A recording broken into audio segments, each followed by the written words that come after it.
conhecimentos se entrecruzam, e é muito importante ter as várias áreas para falar do assunto. Quando a gente fala em matemática escolar e matemática não escolar, a gente faz o mesmo paralelo da educação escolar e da educação não escolar. E assim a gente remete a todas as áreas do conhecimento. Tudo pode ser estudado no viés da ciência específica, bem como a aprendizagem também pode ocorrer de forma na vida, né, no cotidiano, com a família. É uma educação que ela não é formal, ela não é dentro da escola. Na minha pesquisa de doutorado, nós trabalhamos a questão do currículo de 2 escolas indígenas, em que o objetivo é a construção de um projeto político-pedagógico para as 2 escolas do povo Apinagé, a escola Tegató, que fica na aldeia Mariazinha, e a escola Mantuque, que fica na aldeia São José, lá no município de Tocantinópolis. E aí, resumindo, o que se aborda nesse currículo, além da questão da transdisciplinaridade, que é algo fundamental para que o currículo realmente aconteça, conforme os grandes estudiosos do momento, a gente teve a preocupação com a língua materna e a língua indígena, porque é importante saber que nós, brasileiros, somos monolíngues, mas os povos indígenas do Tocantins, eles são bilíngues. Então, eles têm a língua apinagé como língua materna e a língua portuguesa como a segunda língua deles. Então, o currículo tem que ser construído para a permanência desse bilinguismo. Tudo que for construído de forma transdisciplinar, inclusive quando se fala das caixinhas do conhecimento no currículo, tem que ter essa perspectiva da interculturalidade e do bilinguismo, inclusive a matemática. Então, precisamos propor para aquelas escolas um currículo que permita a manutenção da língua, uma vez que a sociedade majoritária, que é o entorno, a cidade de Tocantinópolis, pode fazer com que essa língua seja extinta. E é interessante esclarecer sobre a questão do bilinguismo. Nós, brasileiros, nós temos línguas adicionais, o inglês, se estudarmos, o espanhol, se estudarmos, o francês, e uma variedade enorme de línguas. Ao passo que os apinagé, eles são bilíngues, porque as 2 línguas são de contato. Então, é preciso essa manutenção. E o que isso tem a ver com etnomatemática, com a matemática, com etnomatemática? Eu vou ler rapidamente uma poesia bem pequenininha do Oswald de Andrade, ele queria que fosse pronunciado assim. Diz o seguinte: vício na fala. Para dizerem milho, dizem mi. Para melhor, dizem mió. Para pior, pior. Para telha, dizem teia. Para telhado, dizem teiado. E vão fazendo telhado. Então, na pronúncia, observe a matemática intrínseca aí. Na pronúncia, ele diz mi, diz pior, diz mió, diz teia, diz teiado. São pessoas que têm a linguagem coloquial, mas que eles dominam a matemática, porque eles vão fazendo telhados. Eles têm a arte, têm o cálculo dessa matemática que é do dia a dia. A pessoa, para fazer um telhado, seja de telha ou de palha, requer um grande conhecimento de matemática. Dependendo do tipo de telha, vai ter o distanciamento da madeira. Vai precisar uma madeira mais robusta ou não. Para dar um acabamento adequado, esse feitor de telhados, ele precisa ter noção matemática muito grande.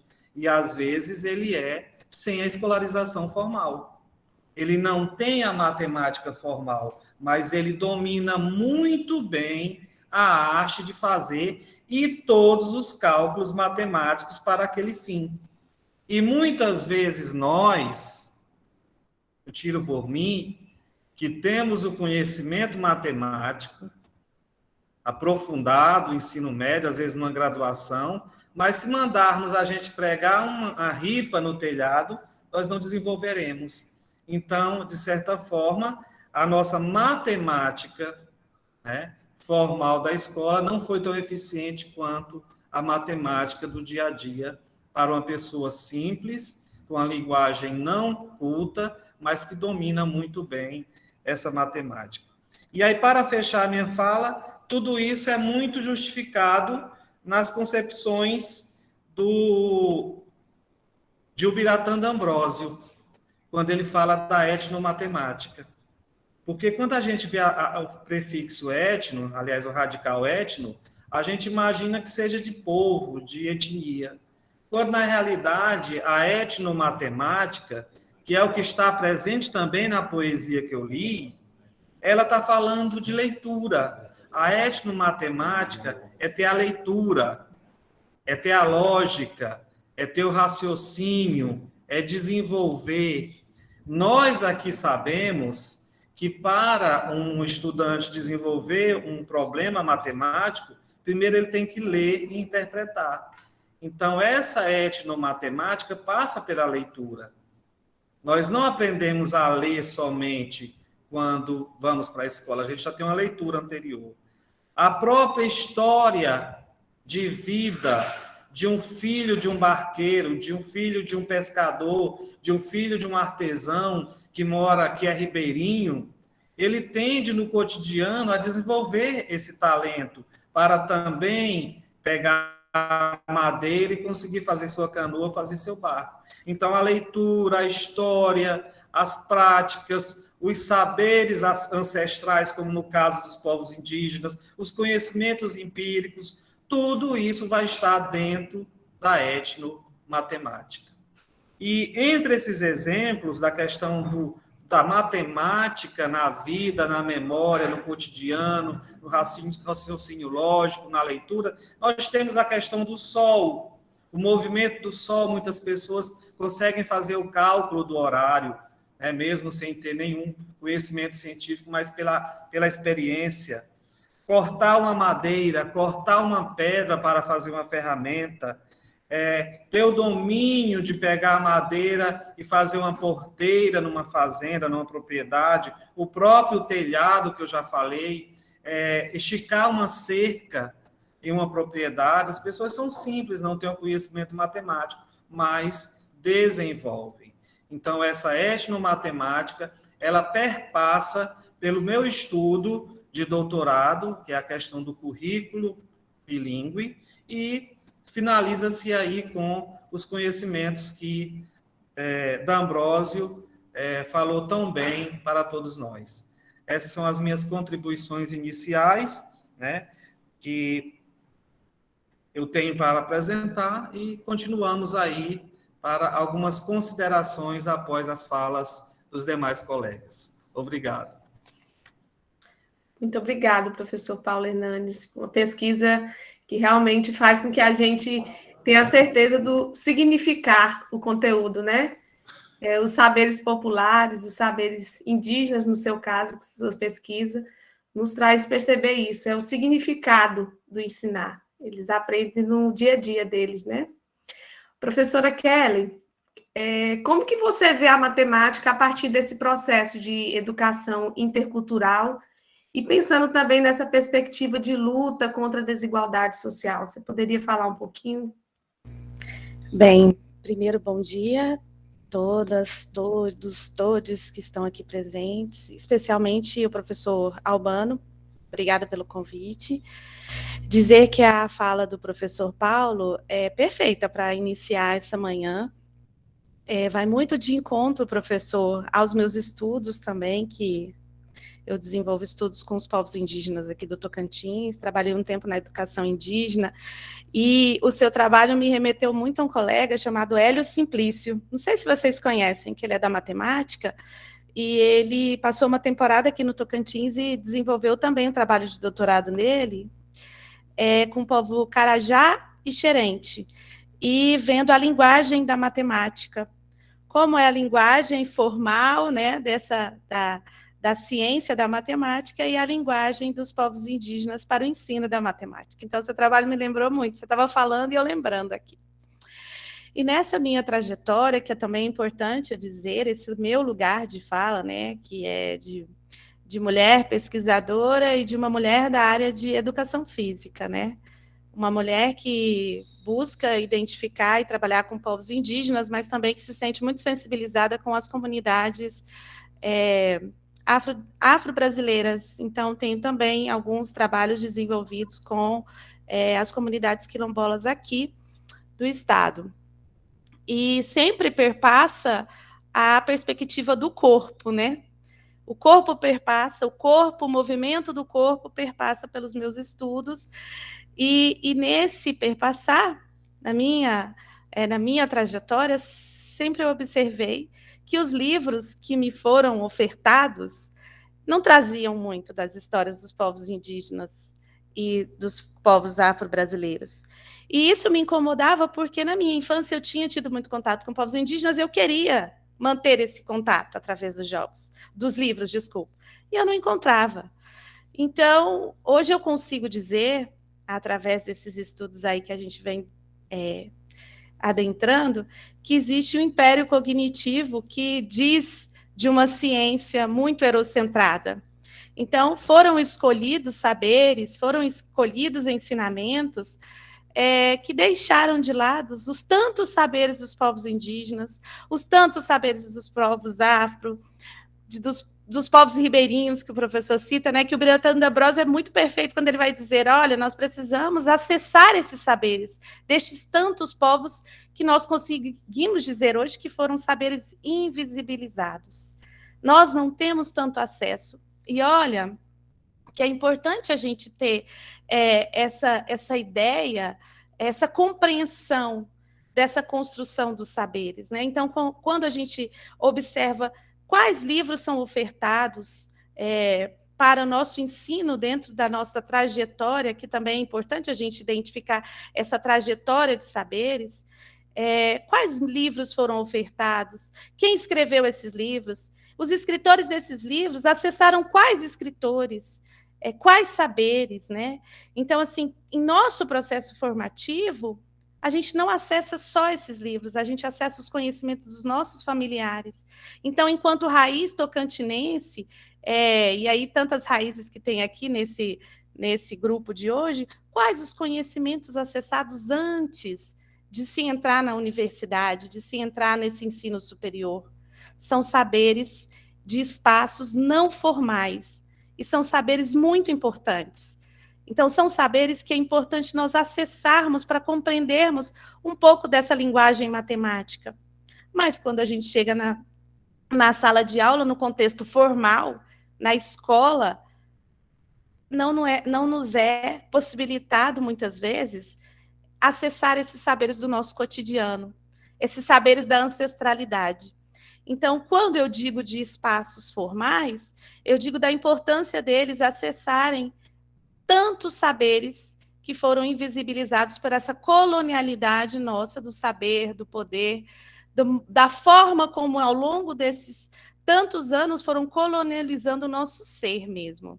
Então, hoje eu falo de um lugar que eu busco entender melhor a decolonialidade, como a gente vai ser, no movimento mesmo insurgente, desaprender desse lugar que nos foi colocado, né? Então, quando a gente acessa a escola por si só acredita, né, foi uma construção cultural, de que eu preciso acessar esses conhecimentos de uma ciência que não foi uma ciência construída com base nos saberes dos nossos povos originários. A ciência, construída muitas vezes na universidade, é uma ciência que apaga todos os saberes dos povos que aqui construíram esse território brasileiro, território latino-americano. E aí, o que acontece? O que é importante trazer e o que eu venho buscando nas minhas práticas, que é o que a gente eu acredito que tenha que contribuir aqui. Eu venho buscando trazer para as minhas práticas, trazer para as minhas possibilidades de intervenções pedagógicas, espaços outros. O que é isso, Kellen? Então, nesse movimento de desaprender, nesse movimento que a gente fala que é dos Ds, né? De deseducar, desaprender, no movimento mesmo de desobediência com essa ciência, eu venho trazendo outros saberes. Então, eu busco acessar o ensino do corpo, como esse corpo aprende por meio, por exemplo, de jogos e brincadeiras indígenas, que aí, assim, é o meu objeto do doutorado, são a pesquisa com o povo xerente. Então, por exemplo, quando eu acesso o povo xerente, eu penso, o que essas pessoas fazem?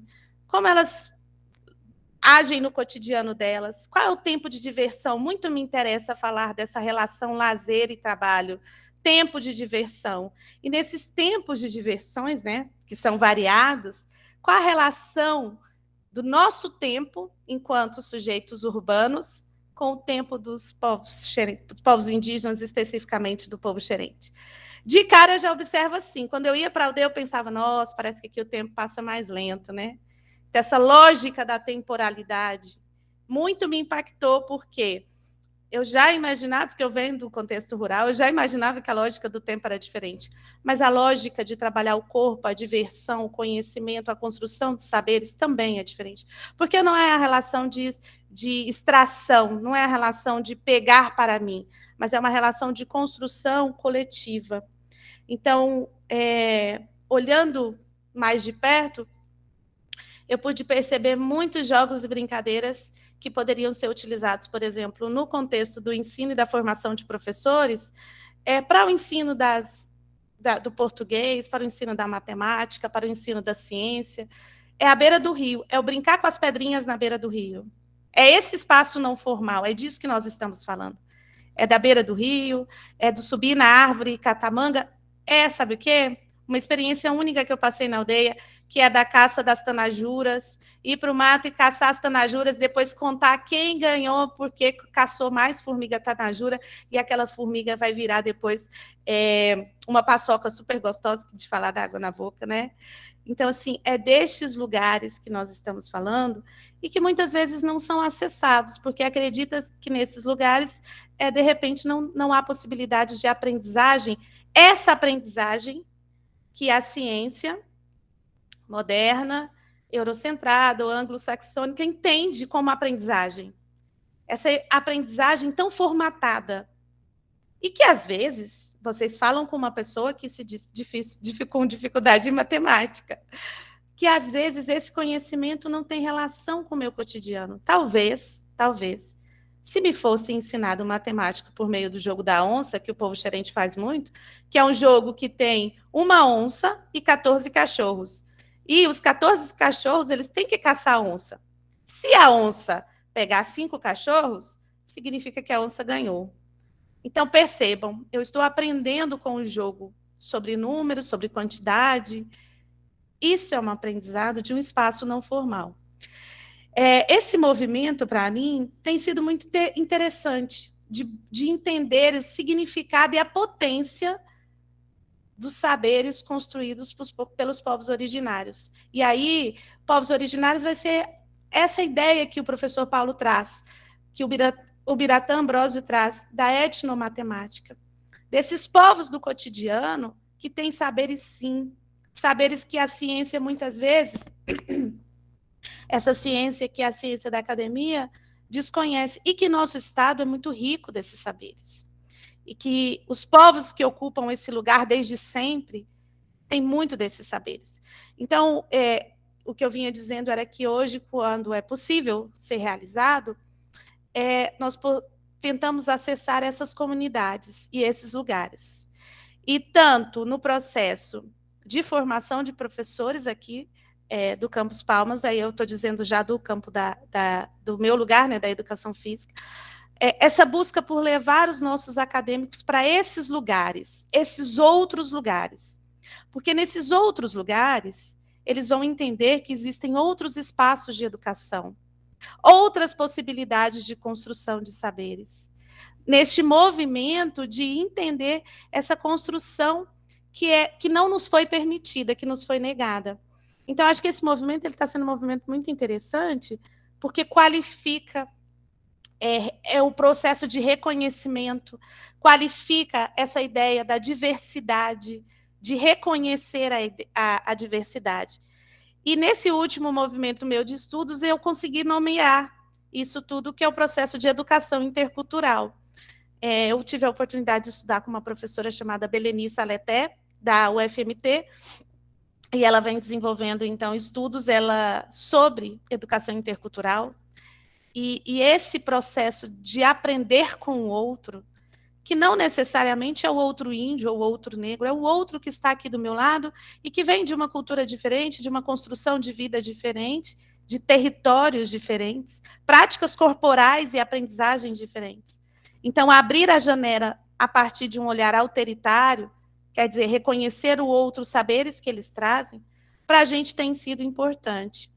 E aí a gente reconhece, né, nesse processo, a importância dos espaços outros, dos espaços não formais de aprendizagem.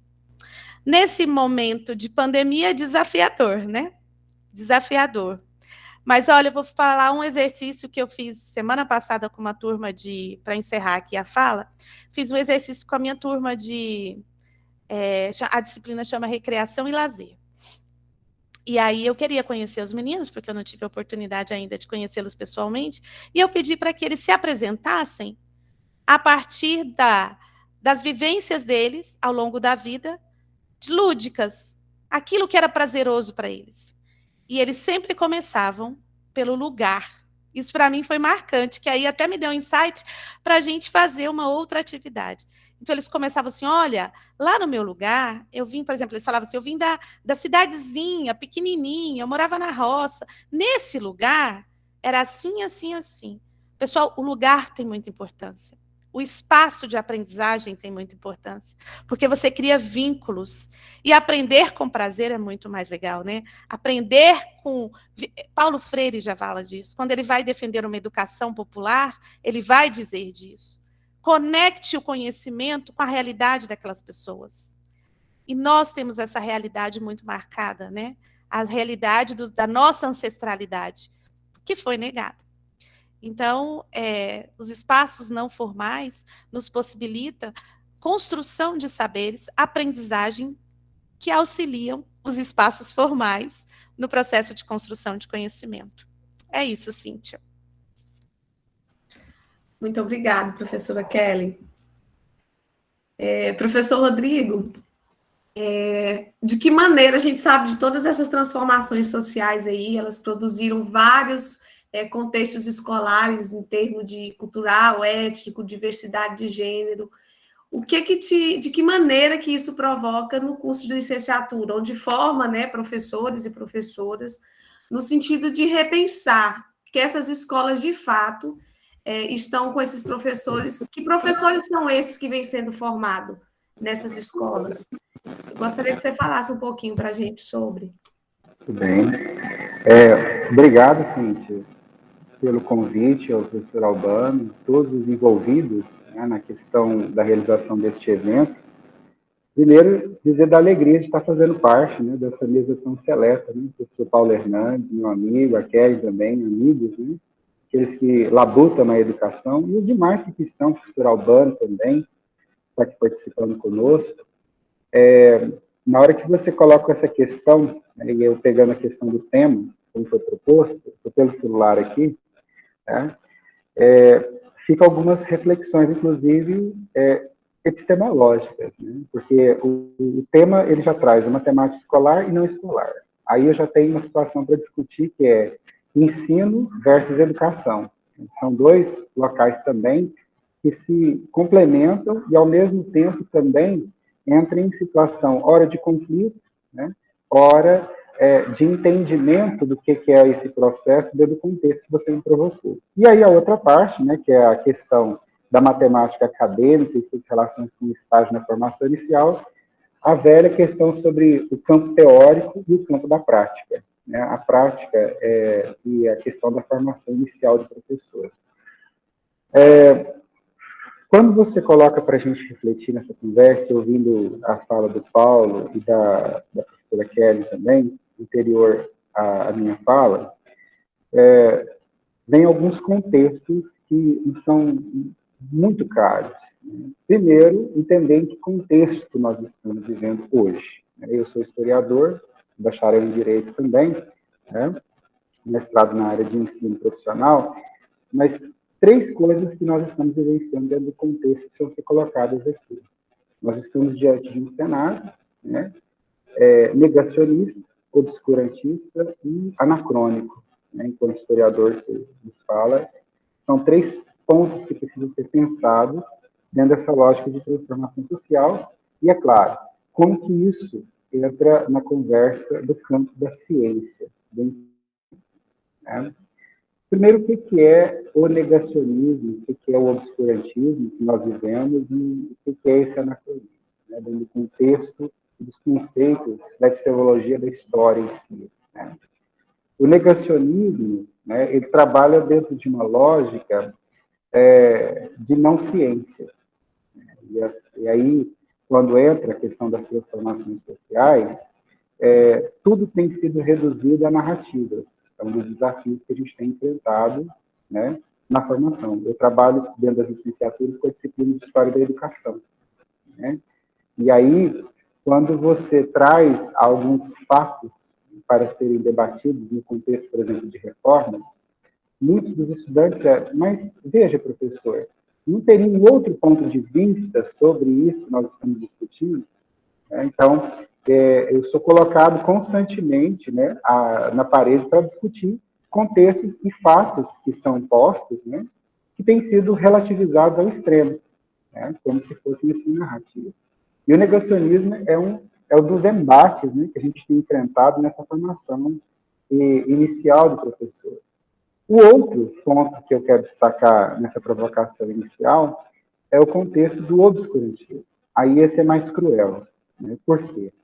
Ele parte do pressuposto de que eu conheço a verdade científica, mas por estar numa posição social hierarquicamente superior a um grupo muito maior, considerado como de minorias, e aí o indígena, o negro, a questão de gênero, como você bem citou, né? Eu faço o quê? Eu faço com que esse conhecimento não chegue aos outros. Aqui eu já vou dar uma pontada na reforma do ensino médio, por exemplo, caminhando na questão do campo do direito. Né? O que a gente observa, né, dentro da crítica, depois a gente pode estar aprofundando na nossa discussão de hoje, é que nunca se falou tanto, somado isso à questão da própria Covid-19, né, da chamada dualidade dentro do processo educacional. Uma escola que se materializa para o rico, de uma forma, e uma outra que é ofertada aos pobres. Né? Quer dizer, que tipo de modelo se constitui, né, para esses tipos de educação? E o obscurantismo ele vem trabalhando nessa vertente. Né? Eu me recordo, dentro das funções de gestão escolar, das quais eu passei, né? E aí não só como gestor, mas como professor em várias redes, estadual, municipal e agora federal, desde 2005 para cá, e que a gente às vezes escutava, não, para essa escola da periferia, basta você ensinar as 4 operações, trazendo aí um texto matemático, né? E está passando de bom. Se esses alunos conseguirem fazer as 4 operações, o resto está tranquilo. Ou seja, não oportunizando, né, que os chamados desvalidos da sorte, né, como assim pensava, né, na instituição da educação profissional, tivesse acesso a conhecimentos, né, e a uma formação omnilateral, uma formação integral de fato. Por fim, né, dentro da reflexão que você nos coloca, as visões anacrônicas, né, destoando aí a questão do fato em si, de onde ele pertence, né, e colocando fora de um contexto. Né? Chegamos a absurdos, né, diante, por exemplo, de quadros relacionados a questões étnico-raciais, de dizer, né, ou de escutar, por exemplo, de que também havia escravidão em África. né, que o contexto de escravidão em África, né, os próprios povos indígenas também praticavam escravismo, tirando isso de contextos, né, e de uma lógica para além do modo de produção capitalista. O que eu gostaria aqui, então, de enfatizar, né, dentro da questão que você nos coloca, das transformações sociais? Estamos diante de uma discussão frente à manutenção ou não de um Estado democrático de direito. Isso é um ponto de ser claro. Aquilo que nos foi muito caro conquistar, hoje se vê, né, ameaçado. E há uma ameaça clara aos processos democráticos. Quando a gente observa isso, a partir do momento em que nós não temos a possibilidade de fazer uma escolha, por exemplo, de um material didático. Como assim, professor? Nós estamos em pleno processo de escolha de materiais didáticos. Mas se vocês observarem, a gente comentava agora há pouco, né? Praticamente todos eles na mesma linha. Na linha do eu acho, do que você pensa, e sem fazer uma abordagem de fato científica, né? O outro ponto é que, ao mesmo tempo em que se vê um boom na questão de acesso à informação, nós não temos o outro contexto da formação. Então, muita informação e pouca formação dentro do processo de construção. Eu não quero me delongar, mas fica em xeque, então, a questão dos papéis, tanto dos ativistas, dos movimentos sociais, dentro de todo esse contexto. Será? E aí fica como reflexão para a gente continuar nossa roda de conversa. Será que tudo isso que tem sido posto, em termos de contextos de informação, né, em termos dessas questões, desse quadro político no qual nós estamos inseridos, como que isso e a matemática acabam convergindo, né? Eu não tenho outra visão agora, nesse momento, do que pensar numa educação, de fato, pública, gratuita e de qualidade, né? E também escutando os que me antecederam, né? Eu vi muito Paulo Freire. Eu vi muito Paulo Freire na fala do professor Paulo, eu vi muito Paulo Freire na fala da professora Kelly, né? Em que sentido? No sentido de estabelecer uma educação dialógica, uma educação de conversa, que faz uma imersão naquele campo que não é o campo escolar, né? Há mais de 2 décadas, eu tomei uma decisão na minha vida de ser professor. E essa decisão eu tenho confirmada a cada instante. Eu estou falando aqui para pessoas que também fizeram a mesma escolha ou que estão na chamada formação inicial. Foi uma decisão. Ninguém colocou uma arma na cabeça da gente falando, vai ser professor. Nós decidimos. Nós fizemos escolhas. E essas escolhas fizeram com que nós pactuássemos, não só conosco, mas com o universo, com o que nós chamamos de ética, seja o que for, com um compromisso. O compromisso de poder fazer a diferença na vida das pessoas. Não concebo, de forma alguma, imaginar um cenário em que se fala de diversas transformações sociais, se essas transformações sociais não possibilitarem que aquele estudante, aquela pessoa que se encontra à margem do processo educacional, ela possa também fazer parte desse conhecimento científico. Não há como desprezar. Na experiência e na trajetória que também tivemos, aí é com uma partilha que eu estou fazendo, certa vez aí era uma turma de educação de jovens e adultos que eu estava coordenando, e recordo que um professor chegou e disse assim, esses meninos, né, chamou de menino, esses alunos não sabem nada, esses adultos não sabem nada. Eu peguei uma folha de papel, risquei de um lado, assim, e coloquei, eles não sabem. Eu falei, professor, por favor, o que eles não sabem? Eles não sabem equação, eles não sabem equação, eles não sabem expressões numéricas, não sei se mais. Aí eu escrevi do outro lado assim para o professor, o que eles sabem? Volta para a sala e você vai agora conversar, fazer um momento de escuta, uma escutativa. Ele achou pessoas, né? E aí eu queria que você começasse com a história de vida dessas pessoas que estavam lá na educação de jovens e adultos.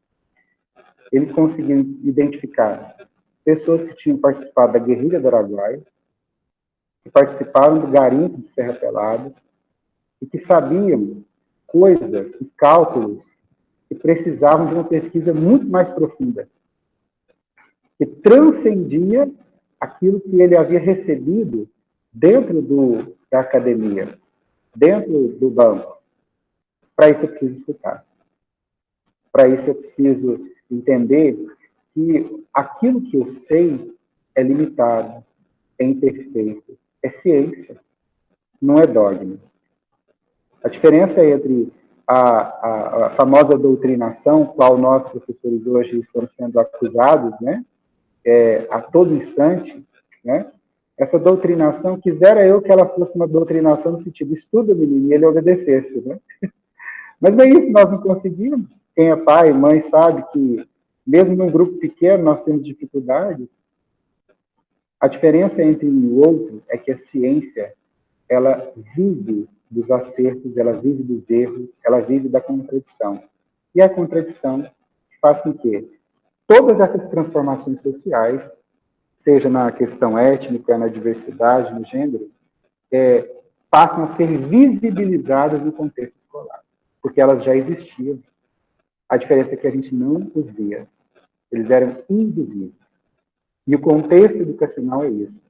Falava para a turma, né? Entrei agora nas 4 licenciaturas, na chamada aula inaugural, que é a primeira aula que a gente vai apresentar o plano de ensino. Eu dizia para eles assim, parabéns, eu coloquei para eles assim, por vocês escolherem e decidirem serem professores. Vamos falar da regra do jogo? As matérias pedagógicas, muitas das vezes, elas são desprezadas na formação inicial quando a pessoa faz a escolha de uma formação específica. Aí, como eu trabalho com física, matemática, letras e educação física, né, muitos querem saber só da parte específica. E aí eu disse para eles assim, olha, agora eu vou bater uma real com vocês.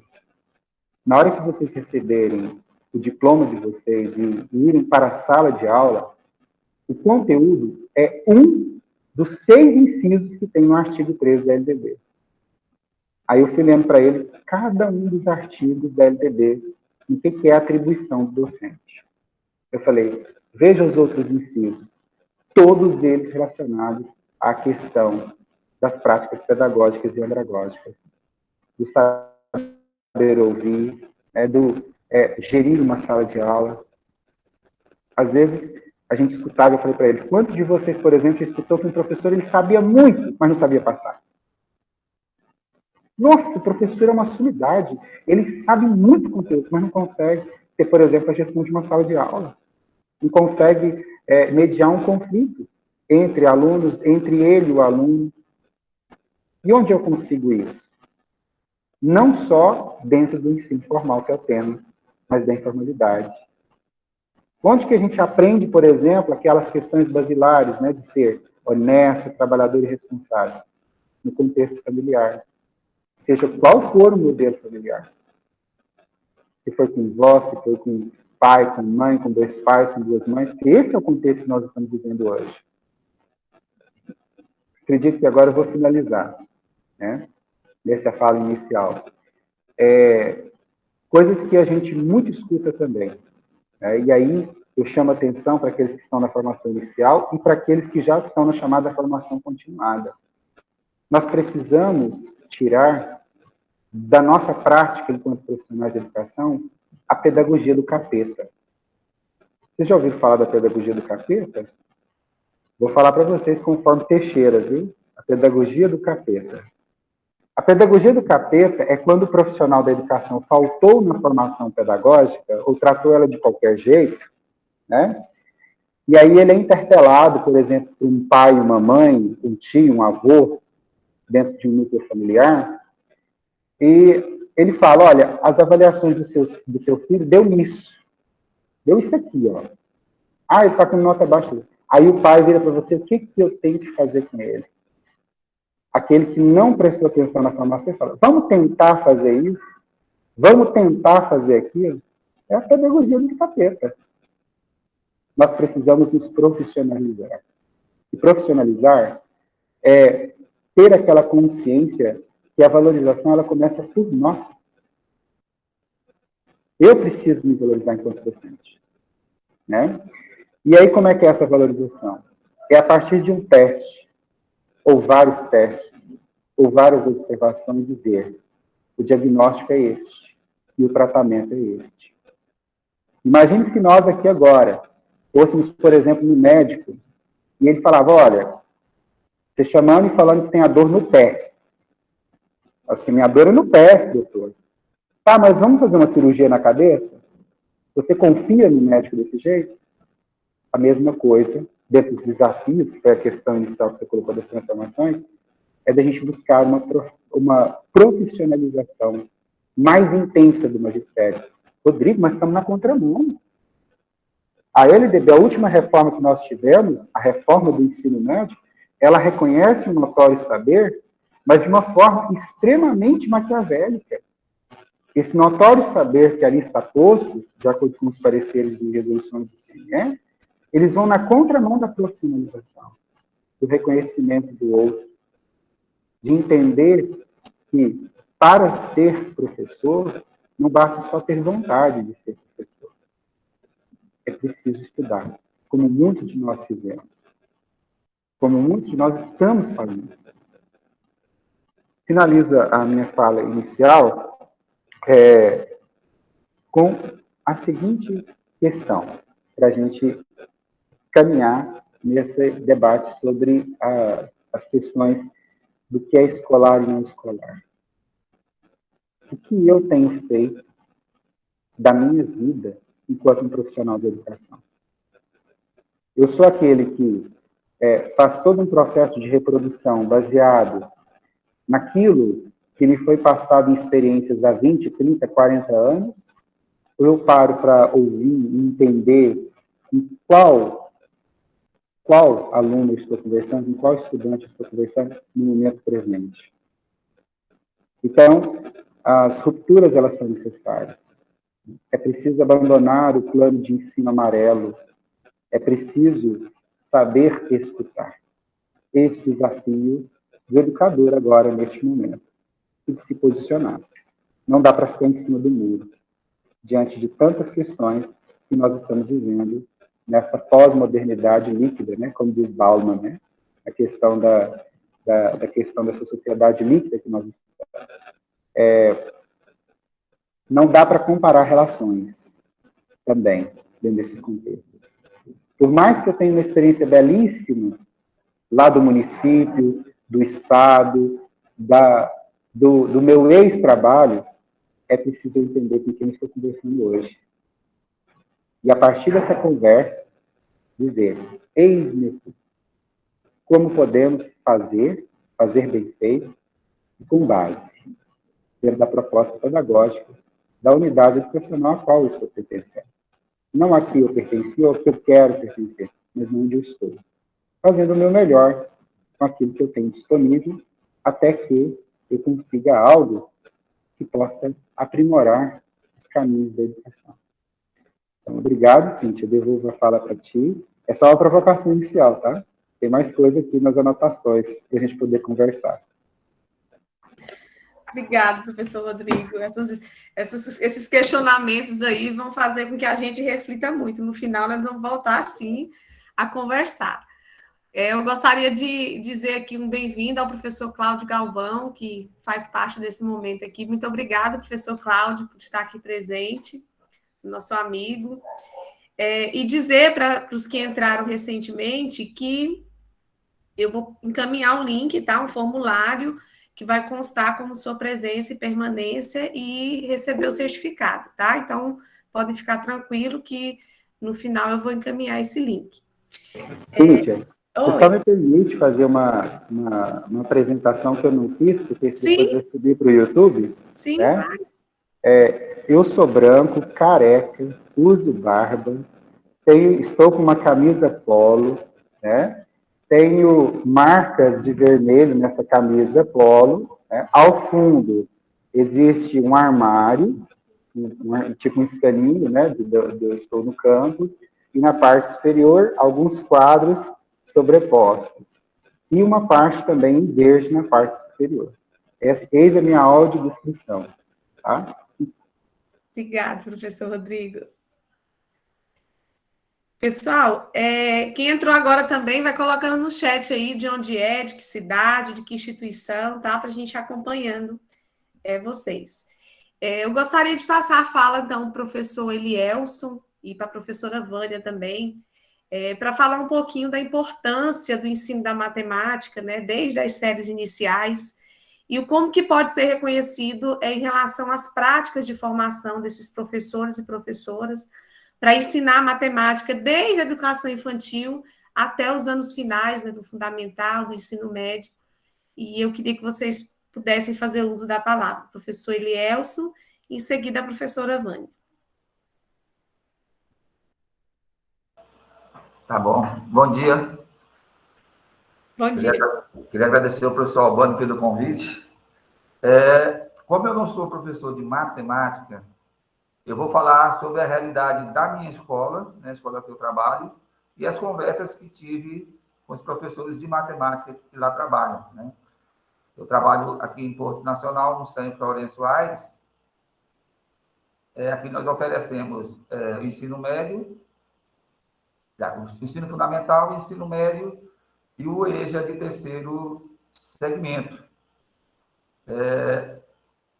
E o que os professores me passaram, das dificuldades que eles têm observado, né, na questão do ensino de matemática, é a questão do pensar, a questão do raciocínio e a questão do estudar. Cada vez mais, os alunos estão estudando menos, estão pensando menos, estão raciocinando menos. E que fica muito difícil ensinar matemática se o aluno não estudar, né? Acho que foi a fala do professor que me antecedeu agora, né? Justamente esse. Não tem como você aprender se você não estudar, né? Todos nós tivemos que estudar para chegar onde nós chegamos, né? E continuamos, né? Quem tem sonhos e sonhos nunca acabam, continuam estudando. E essas dificuldades foram agravadas agora nesse período de pandemia. Eu não sei como é que está na IFTEL as aulas, mas no Estado as aulas são apenas por roteiro, né? E as dúvidas que os alunos têm são tiradas nos grupos das turmas, de WhatsApp das turmas.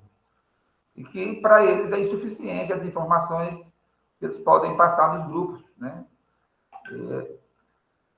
Então, assim, já estamos no segundo ano, né, de pandemia, com os alunos recebendo roteiros, tiveram o ano passado e foram aprovados, né, de acordo com os roteiros que foram respondidos, estamos no segundo ano. Então, o que foi percebido pelos professores é que os alunos devolviam os roteiros em branco, né? Se presencialmente é difícil, né, a matemática é considerada difícil, imagine apenas por roteiro e uma explicação pequena no grupo de WhatsApp. Então, os professores sugeriram a gente começar a ministrar aulas online para os alunos. E aí veio as dificuldades que eu acho que precisam ser trabalhadas nas formações. Muitos professores com dificuldade de trabalhar as tecnologias, né? Professores, por exemplo, eu formei em 2001, né? Formei no Piauí em 2001. Se eu não tivesse procurado outras formações, hoje eu não saberia mexer no computador, né? Então, eu tive que me formar. Mas nós tínhamos muitos professores que formaram nos respectivos anos deles e que não sabiam mexer com o computador. Consequentemente, dar aula online, ministrar aula online. Tivemos que capacitar esses professores todos, né, para trabalhar com aulas online. E até hoje ainda temos professores que a gente precisa ter alguém para estar abrindo a sala para eles, né? Então, assim, as formações têm que ser bem voltadas para a realidade que hoje vivemos. Provavelmente nós vamos voltar presencial, né? pandemia vai diminuir, nós vamos voltar presencial. Mas essa é uma realidade que não volta mais atrás. Sim. As aulas online hoje é uma realidade, uma ferramenta importantíssima, né, nesse processo de ensino e aprendizagem. Então, assim, tem alunos aqui no grupo? Ou são alunos? Sim, temos alunos. Os alunos. Então, eu falo para os alunos, aprendam a usar as ferramentas digitais. Vão ser muito importante quando você for trabalhar. Então, essa era a minha contribuição. Muito obrigada, professor. Professora Vânia? Bom dia a todos. Obrigada por esta oportunidade. Eu sou a professora Vânia, aqui de Araguaína, sou licenciada em Ciências Matemáticas e eu não tenho muita experiência com a formação inicial, minha experiência mais é com a formação continuada. E eu achei interessante, na fala do professor que me antecedeu, quando ele fala dessas dificuldades que nós estamos enfrentando neste momento de pandemia. Eu estava em um plantão pedagógico, agora há pouco, de formação continuada, de 8 às 9, por isso que eu não abri aqui a minha câmera, e estava justamente conversando com os professores sobre essas dificuldades que eles estão enfrentando. Eles estavam em planejamento, e nesse planejamento, eles me relatando, porque aqui nós estamos trabalhando de forma escalonada, atendendo os estudantes, por as salas serem pequenas, e não comportar a quantidade de estudantes matriculados, então o atendimento é escalonado, uma semana é um grupo, outra semana outro grupo, e ainda tem aqueles estudantes que estão em casa, que os pais não aceitaram eles de maneira nenhuma retornar à unidade de ensino, que estão com atividades totalmente remotas. E os professores relatando neste plantão pedagógico agora, dessa dificuldade de fazer esse planejamento para atender essas necessidades desses estudantes, que eles não têm as ferramentas pedagógicas necessárias para ter uma aula síncrona, somente assíncrona, através das apostilas, e que muitas das vezes eles encaminham material para esses estudantes responder as atividades, eles não conseguem responder, e são os pais, ou um tio, uma avó que responde as atividades, e aí não dá nem para o professor saber se houve a evolução da aprendizagem daquele estudante, porque ele já observa que não foi o estudante que fez, de acordo com o nível que ele já conhece, ele sabe que a resposta que veio ali não é do estudante, não foi o estudante que respondeu, que a família contribuiu no sentido de mandar a atividade pronta, respondida, mas que não houve o processo em si do estudante. Então, é uma preocupação para nós professores, principalmente professores que trabalham com os anos iniciais, que trabalham com a educação infantil, porque nós sabemos que é a base, que esse estudante, nesse momento que ele constrói ali um conhecimento, e que esse conhecimento ele vai se fortalecer nos anos finais, e que ele vai dar uma certa base para esse estudante continuar lá no ensino médio e assim seguir a sua vida estudantil. Então, nos preocupa, esse momento agora, ele nos preocupa muito, e realizando um diagnóstico dos nossos estudantes de turmas de 5º ano, a gente tem observado que o nível dele está em conhecimentos que são a nível de turmas de 3º ano, com relação ao conhecimento matemático, do que seria o direito básico do que ele precisa para ele levar para as próximas séries, para os anos finais, lá para ele chegar no 6º ano, e ele ter condições de continuar os estudos dele, sem ter tanta dificuldade com relação aos conhecimentos matemáticos. Então, é um momento difícil, é um momento que a gente precisa debater, sim, discutir mais sobre essas situações. Essa situação do ensino de matemática nos anos iniciais não é uma situação de dificuldade de agora, ela já é de mais tempo, apenas aprofundou nesse momento pandêmico, apenas veio a claras, né? A dificuldade que nós já tínhamos de ensinar matemática nos anos iniciais, agora está exposto que temos mais dificuldades ainda. E aqui a gente tem procurado trabalhar com os professores as formações no sentido de propor essas atividades de maneira que possa se trabalhar o visual, que possa se fazer representações visuais para esses estudantes. Eu mesma eu tenho muita dificuldade de aprender se não tiver o visual, uma representação, e a gente observa que a matemática ela dá essa possibilidade dessas representações visuais nos conteúdos. Quando a gente trabalha de maneira muito abstrata, esse estudante lá dos anos iniciais ou da educação infantil, ele não vai ter a abstração necessária para poder, ele, a partir daí, ele responder situações, problemas que os professores proponham, se ele não tiver consolidado ali, através de uma representação, quando é o visual, quando representa ali, ele como eu quero falar, fortalece, né? Fortalece o processo cognitivo dele, e ali ele consegue se compreender que aquele conteúdo ele não é tão difícil, que ali ele pode relacionar com a vivência dele, com o cotidiano dele, pode contextualizar. Então, nós temos procurado fazer essas discussões com os nossos professores aqui da rede municipal, no sentido de ter sempre um material que colabore com os professores,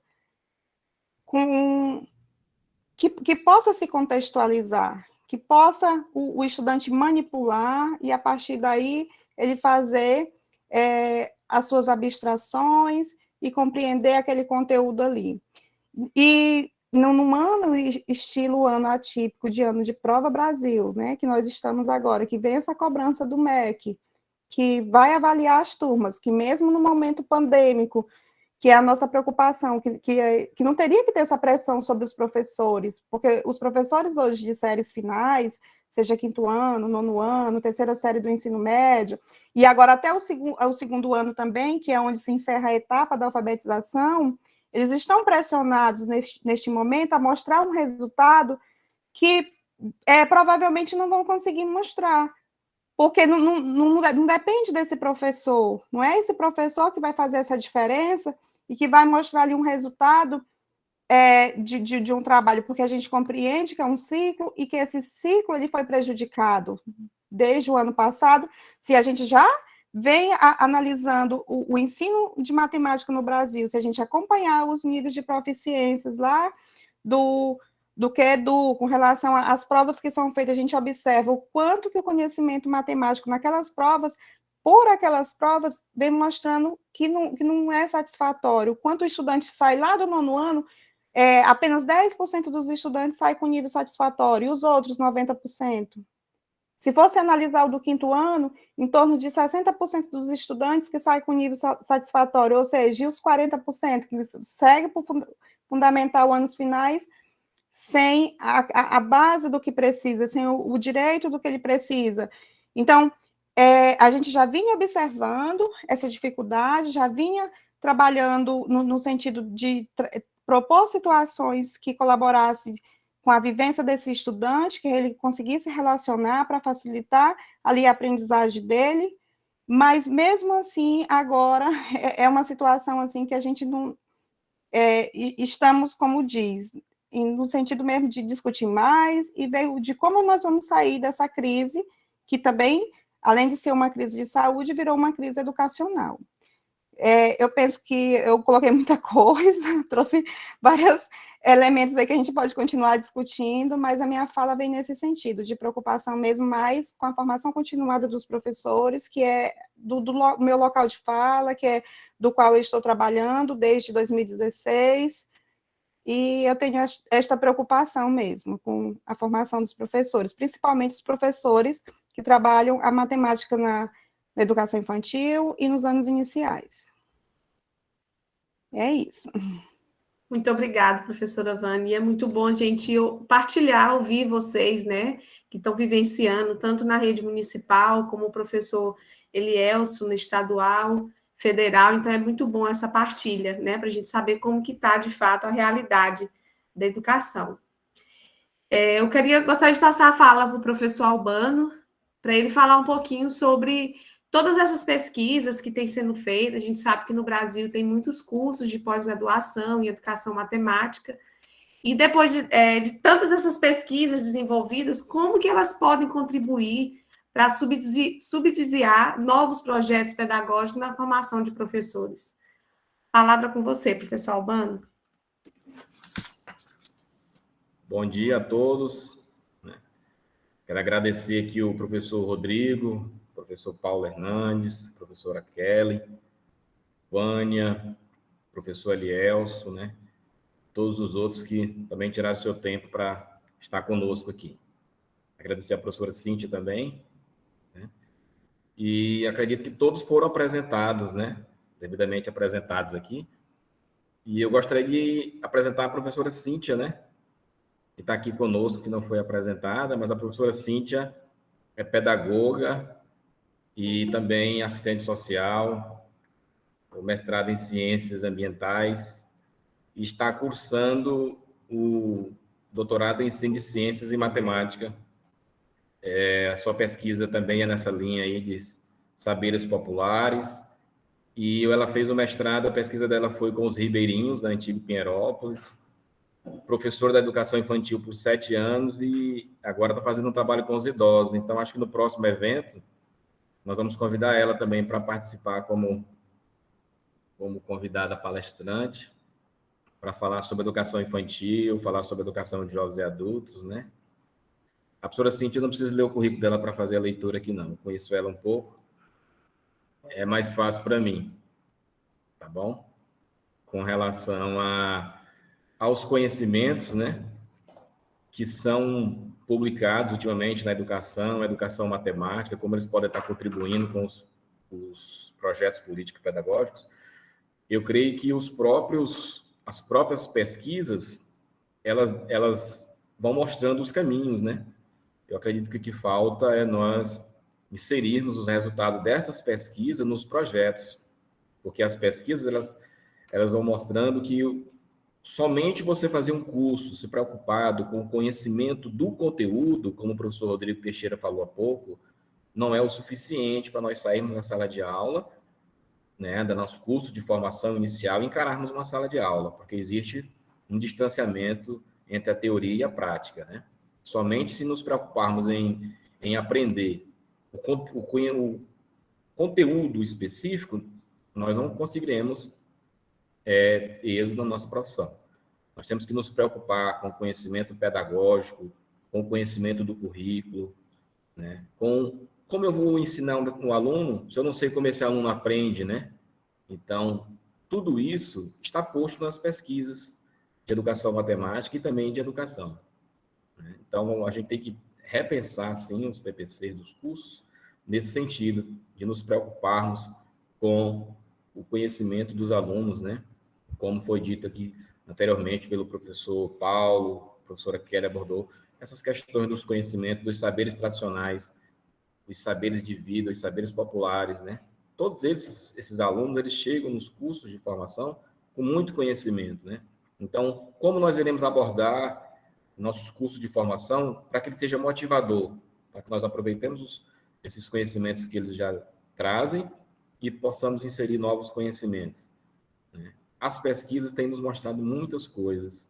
Então, eu acredito que o que a gente precisa é, na construção do PPC, discutir muito as questões dos valores, as questões dos conhecimentos curriculares, né?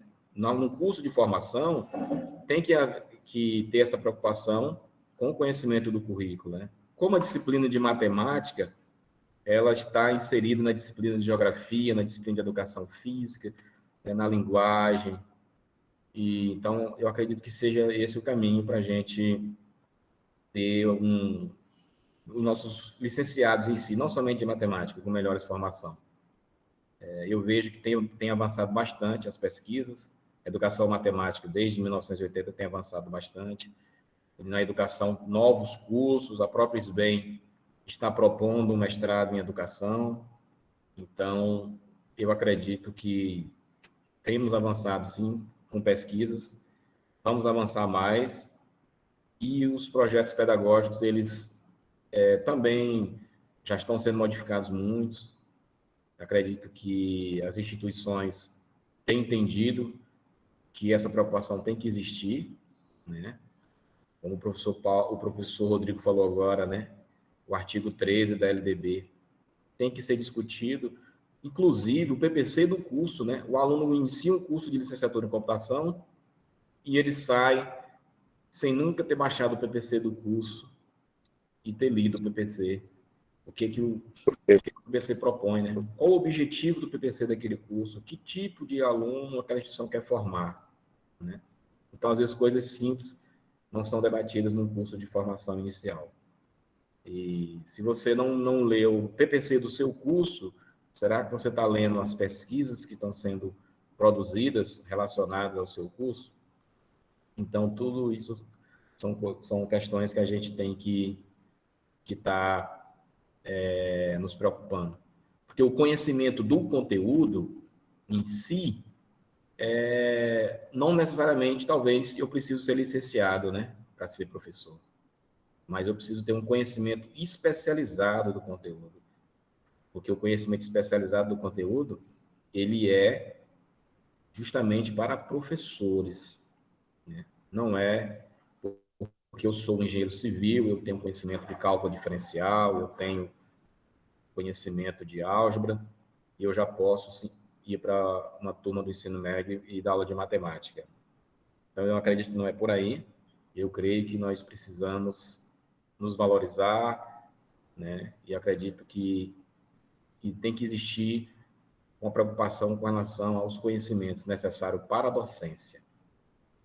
Quais são os conhecimentos necessários para a docência? Essa pergunta tem que ser feita nos cursos de licenciatura, né? Eu estou fazendo um curso de licenciatura em computação. Então eu preciso ser bom em informática, né? Não é esse o único conhecimento que você precisa ter. Você tem que ter conhecimento pedagógico, conhecimento curricular. Você tem que ter o conhecimento horizontal dos conteúdos, né? Onde esse conteúdo vai ser abordado em outras disciplinas, ou dentro da própria informática, né? Ou na matemática, seja qual licenciatura você escolha. Então, as discussões dos valores, das crenças, tudo isso tem que ser abordado nos PPCs do curso. Tá?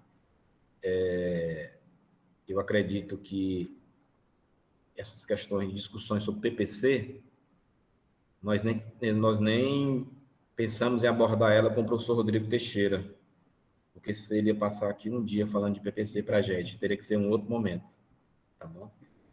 Mas é isso, obrigado a todos, obrigado, professora Cíntia, professora Kelly, muito obrigado mais uma vez, Vânia, Paulo Hernandes, Arielso e Rodrigo Teixeira, por estar aqui conosco e nos ajudando. Muito obrigado, professor Albano. Nesse momento a gente vai abrir para comentários, né, dúvidas, e eu gostaria já de iniciar com um questionamento do Rimerson Silva, e ele diz o seguinte, para os convidados: quais possíveis gargalos precisam ser sanados para que os discentes da educação básica possam concluir essa etapa de escolarização com níveis considerados satisfatórios de aprendizagem? Então, fico aberto aí aos convidados que quiserem contribuir.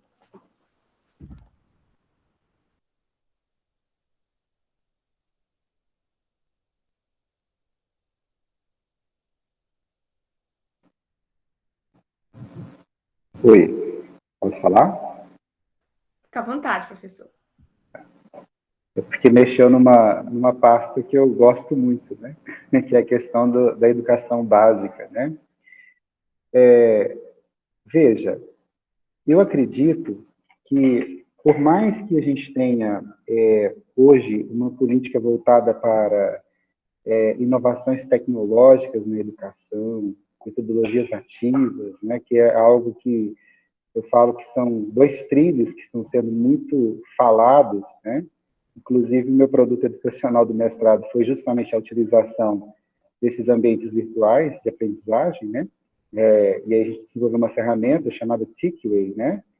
Inclusive, a utilizo até hoje como instrumento de diálogo, né? De construção coletiva entre aluno e professor, entre estudante e professor. Eu percebo que, para a gente vencer essa questão desses chamados gargalos, como foi colocado pela pessoa, eu esqueci o nome, desculpa, o nome do Rimerson, né? Seriam as chamadas práticas educativas que sejam contrárias a essa lógica imposta pelo capital. Então, por exemplo, vou dar só aqui um exemplo da pedagogia histórico-crítica, né? Se vem para mim uma política voltada a um contexto de empreendedorismo, eu trabalho uma concepção associativista, né? Como resistência a esse processo. né? Ao invés de um empreendedorismo concorrencial, por que não pensar tecnologias sociais voltadas para esse processo de inclusão? Se vence no modelo de avaliação classificatória, que deve existir, eu tenho que apresentar uma outra proposta também, que é a avaliação formativa, a que devolve, a que fala que não é porque você tirou, por exemplo, um 8 que você não pode chegar num 10, né? Se eu posso fazer com que, a partir aquele diagnóstico que eu falei, né, eu traço com esse estudante uma perspectiva de aprimoramento contínuo, né, de que ele, sim, ele pode chegar ao 10. Né, eu não posso mais reproduzir aquilo que talvez fizeram comigo. Eu tive, por exemplo, na minha trajetória, professores falavam, olha, fiz uma prova que até eu estou com dificuldades de resolver. Né, então, isso atemoriza. Né? Então, partir do pressuposto de que aprender é bom, de que estudar é gostoso, eu quero voltar ali naquela instituição. Então, essa paixão, essa amorosidade, ela deve ser uma construção, é um caminho para vencer esse gargalo. Se existe uma prática de planejamentos individuais, eu passo a fomentar planejamentos coletivos. Uma pergunta simples, que o pessoal fala assim, como fazer uma integração curricular? E ela já acontece na cabeça do estudante. A gente só tem que pegar e potencializar isso. É aquela conversa, talvez, na sala do professor. O professor fala, o que você está dando lá para os seus alunos? Eu estou ensinando isso. E você? Será que a gente não pode fazer alguma coisa nesse sentido? Né? Algo que a gente pode estar integrando? Se dentro da mesma área, uma perspectiva, né, interdisciplinar, né? Se entre uma área e outra, igual a matemática e a história, né? Uma transdisciplinaridade, né? Então, por que eu não posso conversar com o outro, com o diferente? Outra questão, que é também muito forte, eu converso com a minha esposa pedagoga, né? A gente começar a romper com processos de hierarquização entre as disciplinas. Essa é mais importante ou menos importante? E ela precisa ser materializada, igual o professor Albano colocava a questão de um PPC, eu preciso dar pesos iguais. Se aquela disciplina ela existe no currículo, ela tem peso equivalente. Não, mas a minha graduação foi assim, por quê? Que a sua foi e que a do outro não pode ser diferente. Pensando aí uma isonomia no campo do currículo. Né? Tem a professora Mônica, da Federal do Paraná, ela discute isso no observatório, que trata sobre a discussão do ensino médio, ela claramente coloca isso nos grupos de pesquisa. Né? Independente das disciplinas, vamos pegar as mais marginalizadas na distribuição de carga horária, né? A própria disciplina de artes, né? Que perde espaço, e agora, com essa reforma, praticamente todas as outras são reduzidas a uma sopa, né? A gente fala de uma interdisciplinaridade enviesada de problemas epistemológicos dentro dessa concepção de currículo. Mas hoje virou uma sopa, né? Uma sopa de conceitos, de tudo estar junto e misturado, que não é a proposta de uma discussão interdisciplinar. Né? Aí eu posso citar aqui, para a gente embasar essa questão, para romper o gargalo, leituras no campo do currículo. O que Sacristã diz sobre o currículo? O que Gildo Santo Tomé diz sobre o currículo? O que Apple diz sobre o currículo? Então, deixar esse amadorismo. Eu tenho visto, ao longo da trajetória educacional, que as instituições de ensino, elas têm caminhado por um caminho de amadorismo. Né? E a gente precisa profissionalizar. Eu vou repetir isso aqui várias vezes. Né? A profissionalização, né, nas tomadas de decisão. Por que estamos fazendo? Né? A interesse de quem? Quem vai sair ganhando ou perdendo? Na escolha de uma obra, ou na definição de uma obra, quem que é o autor que escreveu essa obra? Então, eu preciso de ter uma conversa clara. Esse gargalo vai ser diminuído aí. E superar o velho discurso, né? Que a gente sempre escuta. Quando eu atuava, por exemplo, no ensino fundamental, né? Eu comecei, era ainda primeiro grau, tá, gente? Quando eu comecei a ser professor, era escola de primeiro grau, de segundo grau, terceiro grau, né? Então, assim, o que mais se escutava nas reuniões de conselho era, por exemplo, o menino da quinta série, que hoje é o sexto ano, esse menino não tem base. Problema lá, né, da quarta série, da professorinha da quarta série. Subia para a sexta série, problema da quinta.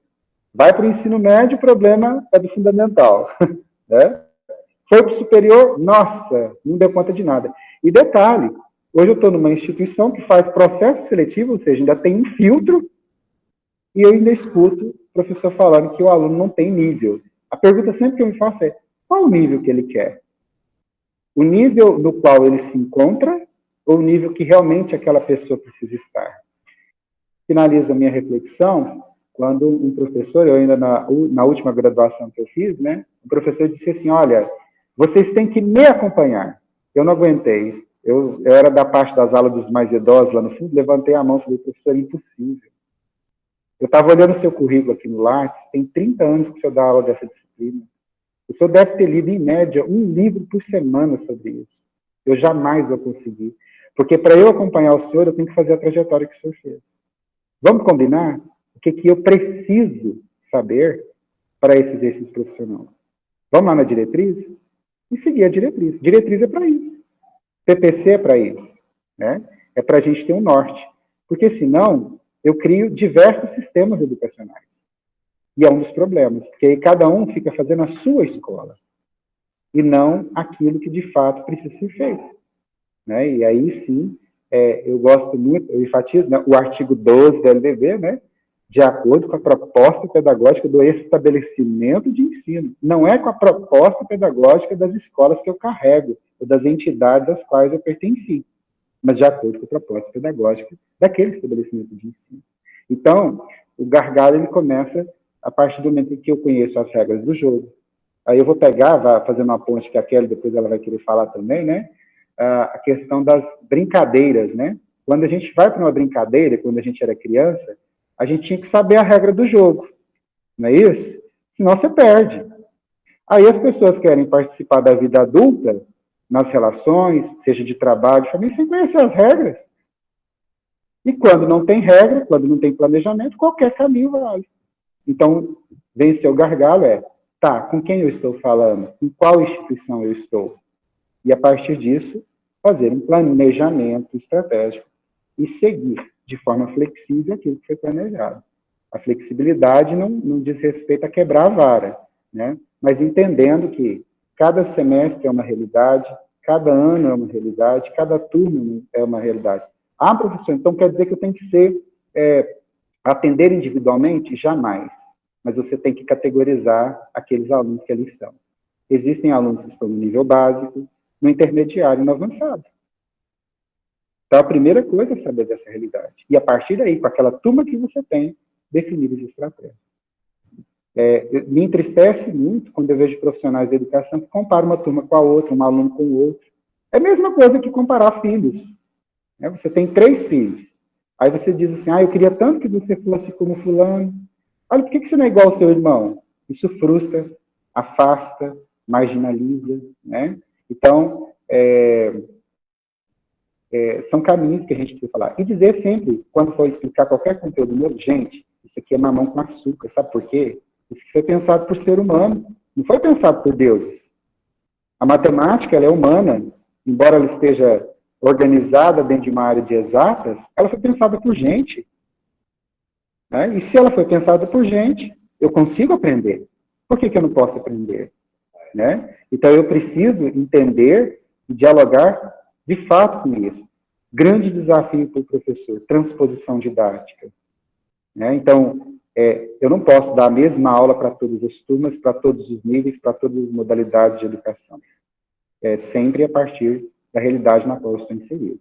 Né? E, é claro, não diminuindo o nível. Que nível?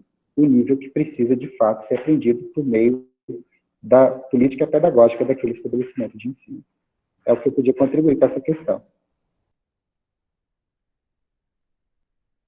Obrigada, professor Rodrigo. Mais algum convidado gostaria de... Fique à vontade, professora Kelly. Eu acho que só complementando um pouco o que o Rodrigo falou, que já foi muito legal, destacar que a escola, ela sempre vai estar com desafios semelhantes, né, impede a lei de semelhança, aos desafios da sociedade.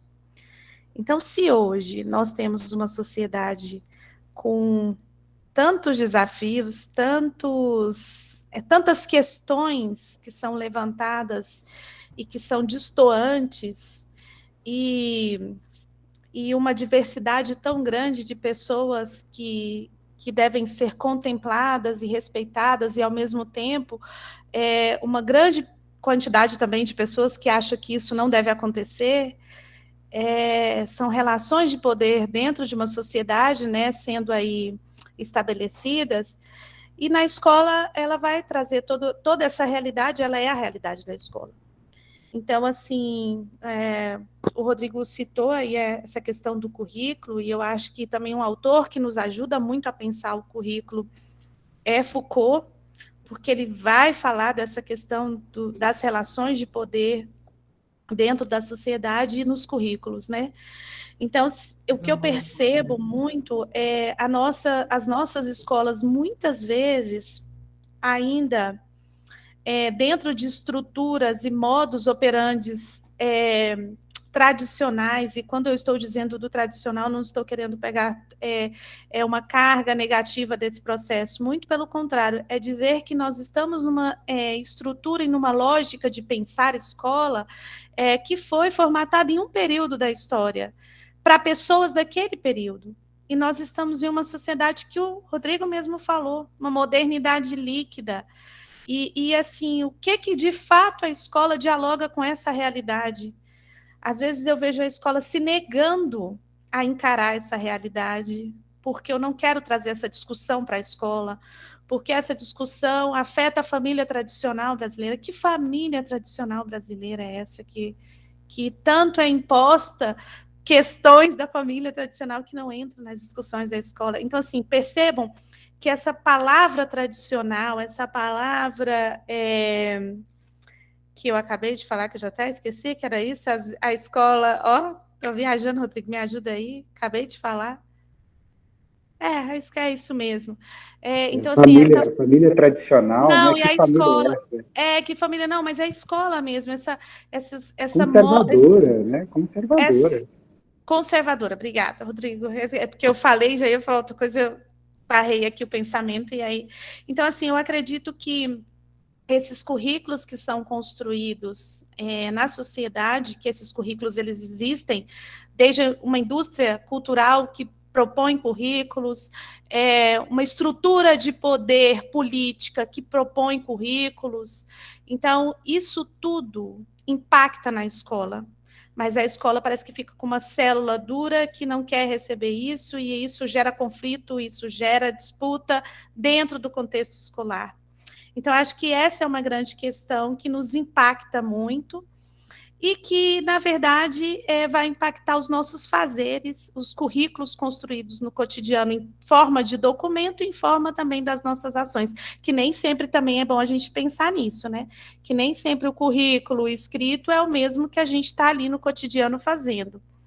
E eu penso muito que talvez, se nós conseguíssemos realizar o que grandes teóricos que nós referenciamos aqui hoje, se nós conseguíssemos colocar em prática o que vem sendo escrito por nos últimos 20, 30 anos, mas a história não é ligeira assim, a história não é rápida assim, esses estudiosos estão aí colocando, mas nós estamos aqui engatinhando, porque cada realidade é uma realidade. Dizer da escola e FTO é diferente de dizer da escola de Porto Nacional, do SEM Florencio Aires, é diferente, porque cada escola tem que, sim, estudar o seu território, as suas demandas locais, de desenvolvimento local, a sua cultura, e trazer isso. Mas a mesma escola, ela permanece ali dura, enrijecida durante anos, sem fazer esses diálogos. Ou então eu pego modelos e acho que trazendo esse modelo para cá vai ser importante. E para finalizar, gente, nós temos pessoas, seres humanos. Eu acho que essa humanidade dos processos de educação, ela precisa ser entendida. Então, assim, ao lidar com pessoas, são seres aprendentes em um mundo aprendente. Então, como essas pessoas aprendem. Eu acredito que todos que estão aqui hoje gostam de aprender com prazer, gostam de aprender. É legal quando você fala assim, nossa, essa aula de hoje foi muito boa. É legal quando eu conecto aquele conhecimento com uma coisa que eu vivi, que tem sentido para mim. Então, assim, trazer sentidos e significados reais dos saberes, independente da disciplina, ou da matemática, ou do português, trazer sentidos e significados. Eu acredito que está muito aí a chave desses processos de aprendizagem, né? E aí, por isso que a gente fala de trazer a realidade, o que está no contexto dos estudantes, que vai ser diferente de cada lugar, de cada território. Dentro de uma cidade, dentro de Porto Nacional, dentro de Palmas, nós vamos ter realidades territoriais diferentes. O que faz sentido para um, não faz, às vezes, para outro. Então, é muito legal também a gente identificar isso, e eu acredito que potencializa os processos de aprendizagem. É isso. Obrigada, professora Kelly. Professor Paulo Hernanes. Pois é, que interessante, né? Vendo a Kelly falar, a professora Kelly, professor Rodrigo, e a gente não combinou, só o Albano passou um tema, e nós fomos nos preparar para as falas, e parece que a gente fala e combinou alguma coisa. Então, o Rodrigo foi falando, a Kelly foi falando, aí vem a pergunta da Érica, e a gente se complementa. Sobre a questão de rico e pobre, a gente entra na questão da desigualdade social, né? E a escola incorpora essas diferenças. Infelizmente, numa escola a gente tem desigualdades. E quando a gente fala de uma escola de um bairro ou de uma escola de outro, inclusive, às vezes existe o preconceito. E é difícil superar essa barreira, como a Érica perguntou. Como, né, contornar essa situação da desigualdade social? Nós que somos da rede federal, a gente já está muito claro para a gente a questão do acesso, permanência e êxito. Se fazemos a nossa função adequadamente, o tempo dirá, quando fizer uma avaliação efetiva. Mas, às vezes, a questão do acesso, permanência e êxito, que é o foco de acabar com essa desigualdade social e dar uma educação de qualidade para todos, ela não é bem clara em algumas esferas de ensino. E, infelizmente, Érica, a gente continua tendo aquilo que era dito desde a década de 80, a escola do rico prepara o rico para continuar rico e o pobre continuar pobre. A gente sente isso.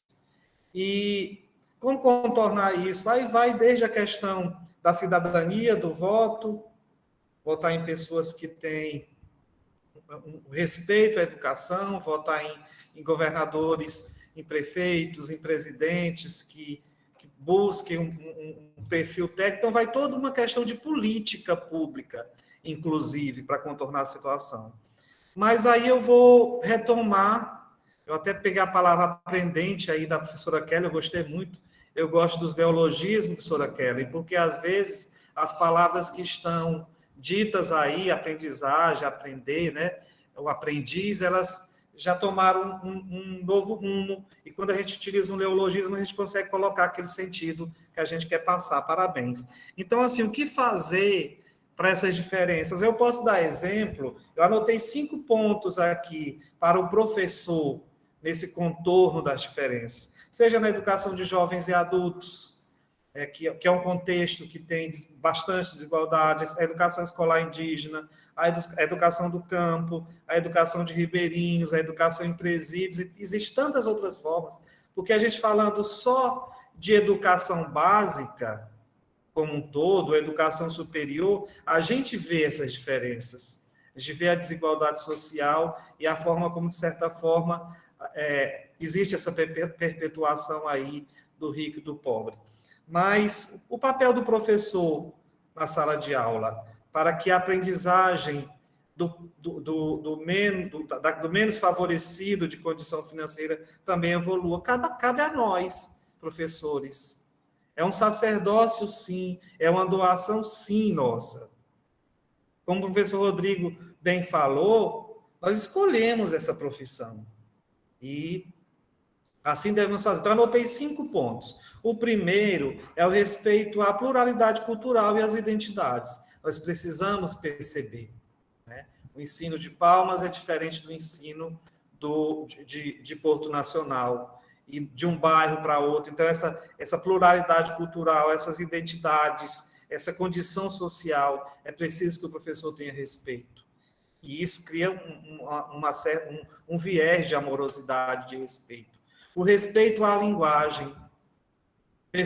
Saber que existe variação linguística e que nem sempre todos os estudantes mantêm o padrão formal e aceitar o processo comunicativo numa variação, um processo de variação, deve ser levado em consideração.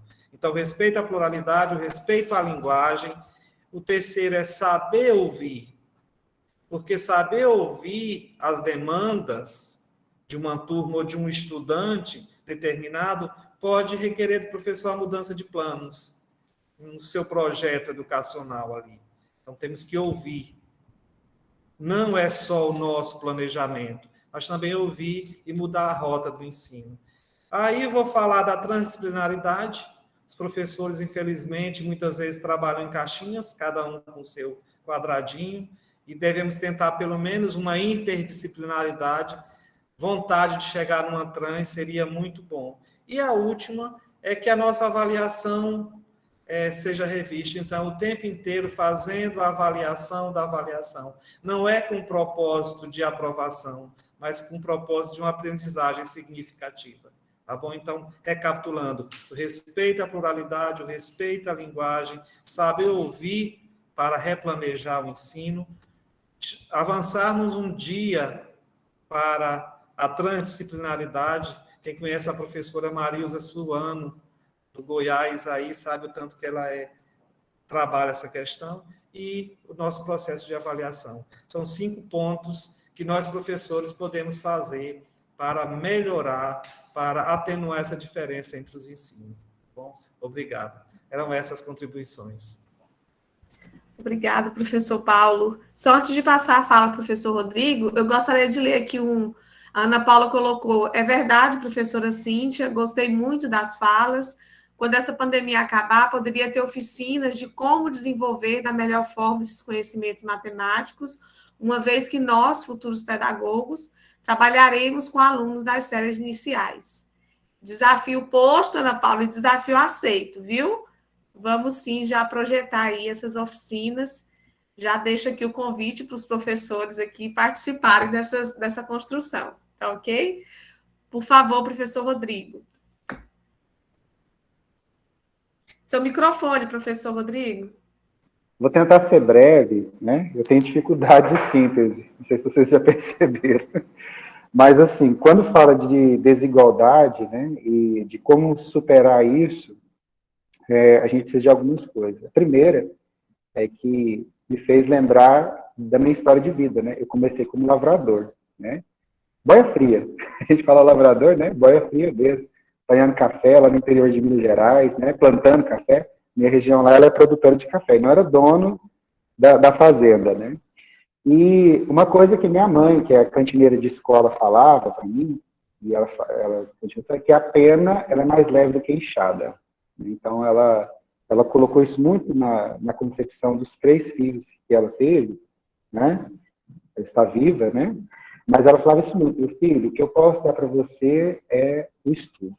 E o que ela conseguiu, né, de acordo com a perspectiva de vida, foi de garantir em que eu estudasse, né, e cursasse em escolas públicas, né? O primeiro grau foi numa escola estadual, o segundo grau também foi numa escola estadual, né?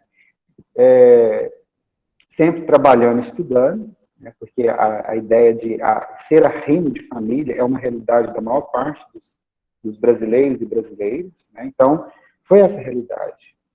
E aí, quando me perguntam isso, né, é mais ou menos assim: dentro da sua história de vida, né, qual seria a receita de bolo para a gente fazer um bolo bem gostoso de superar isso?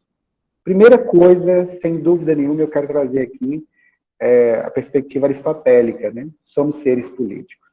Então, a gente tem que romper essa ideia de que política não é algo que não se deve ser discutido. Politicagem, não. Né? Política partidária, talvez não, mas a política em si, ela precisa ser debatida. Ela tem que ser criada espaços, porque nos foi muito caro a questão da implantação do Estado Democrático. Nós não podemos abrir mão disso. Então, a todo instante a gente tem que retomar isso aí. Por quê? É por meio de ações políticas que acontecem, políticas públicas, políticas educacionais, políticas de acesso, entendeu? Então, dizer não gosto de política não cabe. Então, o primeiro dia de aula é dizer, o que é a política em si? É a arte de bem governar as coisas. Então, essa decisão ela tem que estar clara, independente do conteúdo que está sendo trabalhado. E existe um espaço para se conversar de política, enquanto essa escolha. Eu cito aqui algo que um autor que eu gosto muito, né, que é o Theodor Schutz. Ele fala sobre o capital humano, né? E o Schutz, ele faz um estudo na América como um todo, né, na América Latina, e, salvo engano, nos Estados Unidos também, ele faz um estudo comparado, né? E o que ele descobriu? Algo fantástico. Quanto maior o nível de escolaridade, melhor a renda da pessoa. Então, é proporcional. Quanto mais escolaridade tem, é claro, a escolaridade potencializada, maior é a renda também. Isso faz com que a pessoa rompa o ciclo em si da pobreza? Não, ela melhora um pouquinho a sua questão de qualidade de vida. E nós somos prova disso.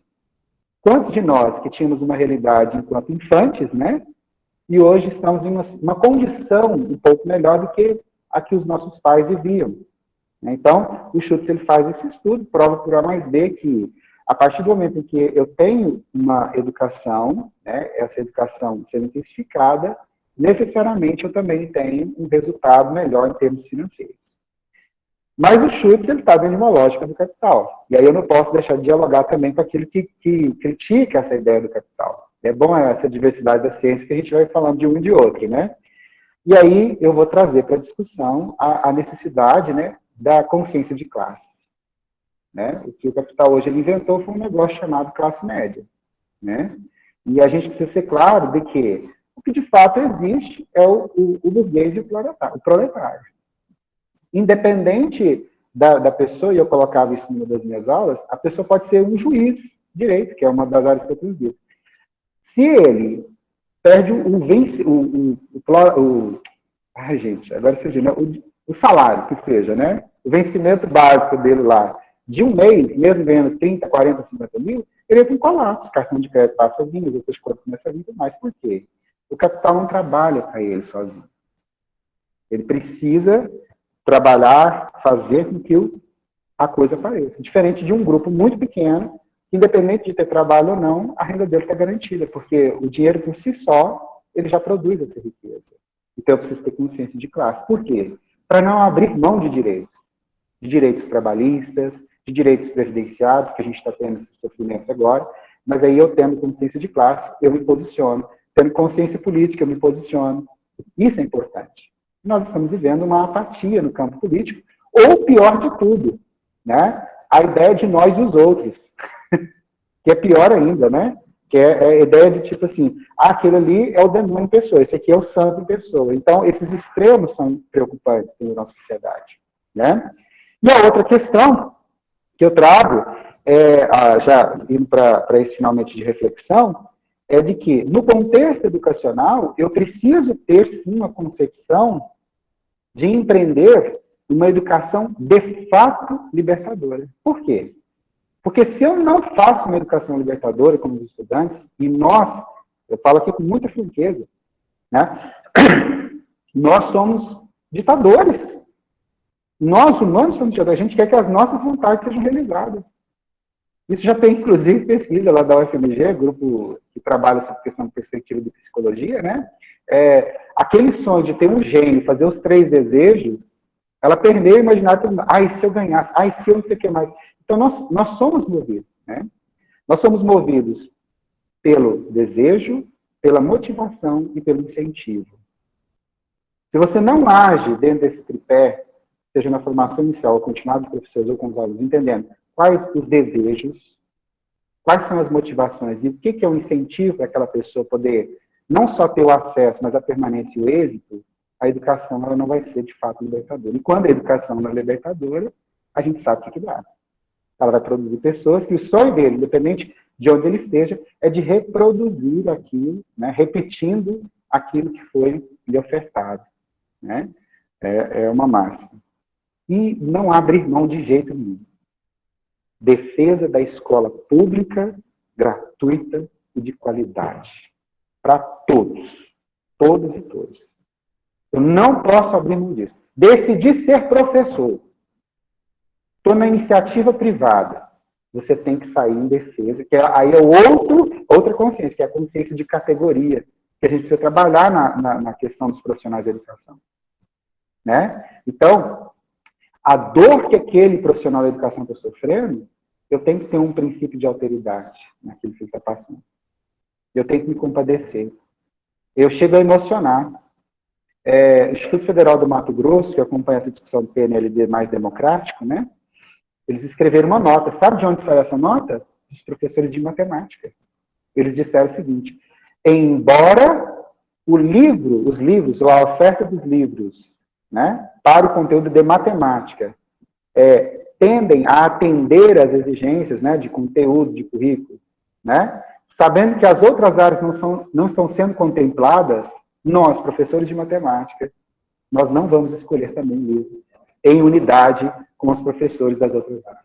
Então, uma consciência de categoria. Mesmo que a minha categoria está sendo... Mas o outro não foi.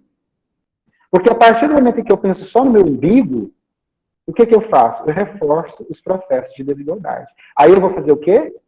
Eu vou ter que aumentar o muro da minha casa, vou ter que colocar portão elétrico, cerca elétrica, cachorro elétrico, mulher elétrica, homem elétrico, por quê?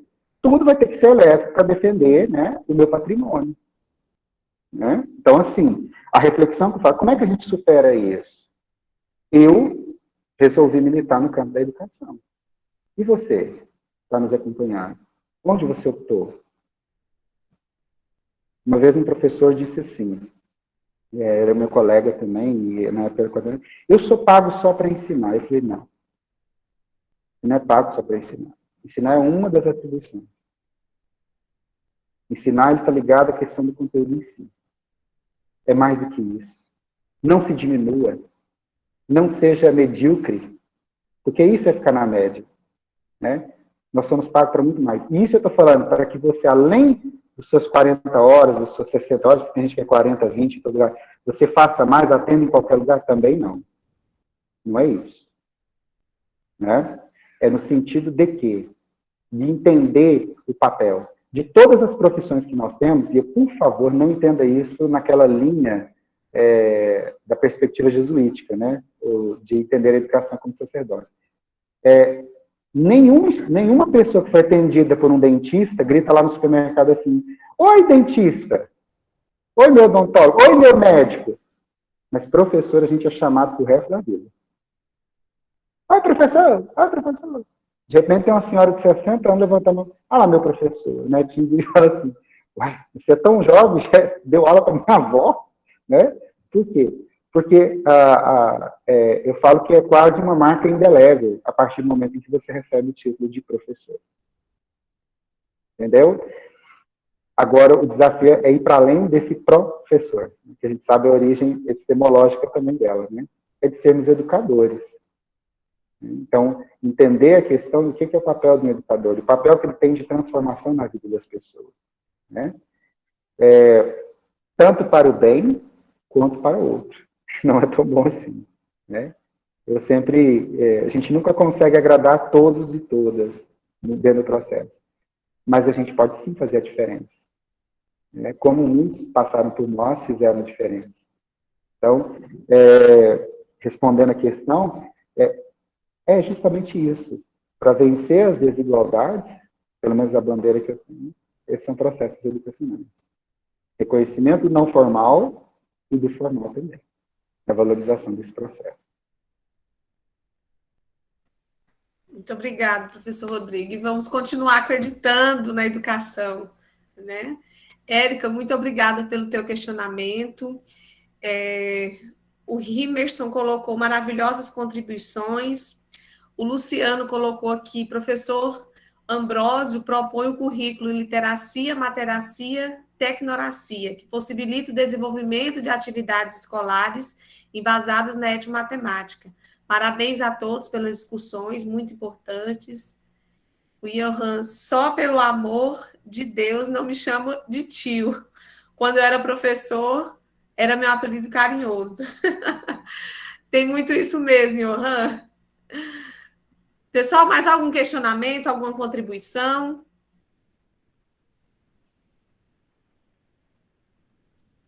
Já vou encaminhar, tá, Larissa, o link do formulário para vocês preencherem. Pessoal, então, gostaria de agradecer todos os presentes, gostaria de agradecer os convidados, os professores que vieram aqui contribuir conosco, que tiraram um pouquinho do seu tempo para partilhar conhecimento. Muito obrigada. Gostaria de passar a palavra ao professor Albano para finalizar, então, esse momento e me coloco à disposição. Vou colocar o link aqui, professor Albano.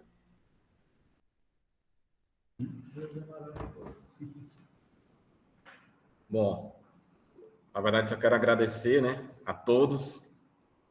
Mais de 40 pessoas até agora nos ouvindo. Significa que vocês estavam gostando do que estavam ouvindo, né?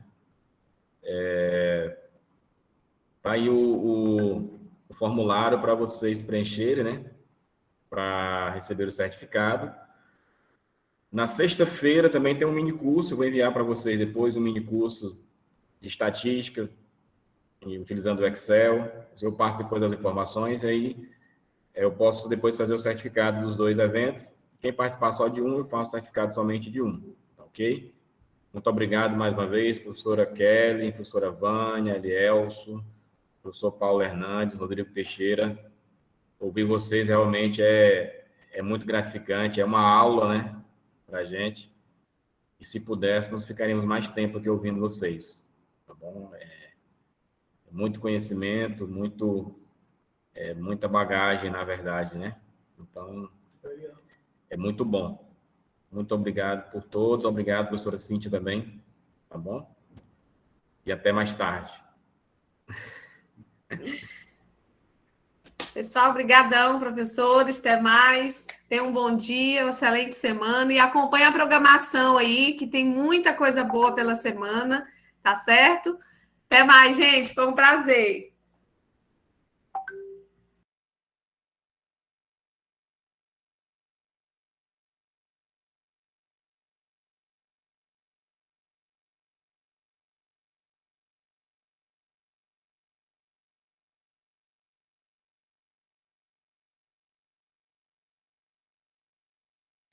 Cíntia, tá desligado o microfone. Já estava te respondendo aqui no chat. Ludmila, pode ser tanto institucional quanto pessoal, tá? É só porque é o e-mail que a gente vai encaminhar o certificado, tá bom? Tá, obrigada. De nada.